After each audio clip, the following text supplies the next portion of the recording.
శ్రీ గురుభ్యో నమః. శ్రీ మహాగణాధిపతయే నమః. శ్రీ గురు చంద్రశేఖరాయ నమః.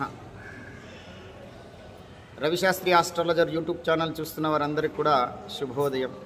ఈరోజు మీకు ఒక విషయాన్ని తెలియచేయాలని ప్రయత్నిస్తున్నాను. మనము పూజా కార్యక్రమాల్లో కొన్ని పాత్రలు ఉపయోగిస్తూ ఉంటాం. ఆ పాత్రల్లో రాగి పాత్రలు ఉంటాయి. మరి ఆ రాగి పాత్రలో ఏ పదార్థము ఉంచకూడదు అనేటువంటి విషయాన్ని మీకు అందరికి కూడా తెలియజేస్తాను. రాగి పాత్రలో పాలు, పెరుగు, గోమూత్రము, అలాగే కొబ్బరి నీళ్ళు, దేవుడికి టెంకాయ కొట్టినప్పుడు రాగి పాత్రలో పట్టకూడదు.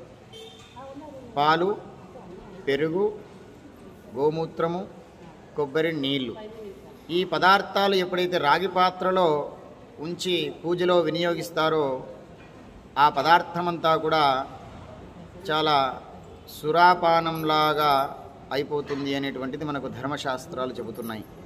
కాబట్టి జాగ్రత్తగా రాగి పాత్రలు వినియోగిస్తేప్పుడు పూజలో ఈ 4 పదార్థాలు ఎప్పుడు కూడా ఆ పాత్రలో వేయకూడదు. కాబట్టి జాగ్రత్తగా ఆ రాగి పాత్రలు పూజలో జాగ్రత్తగా వాడుకొని ఆ పదార్థాలు వేయకుండా చూసుకోగలరని తెలియజేస్తున్నాం.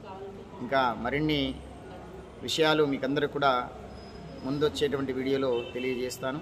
నమస్కారం.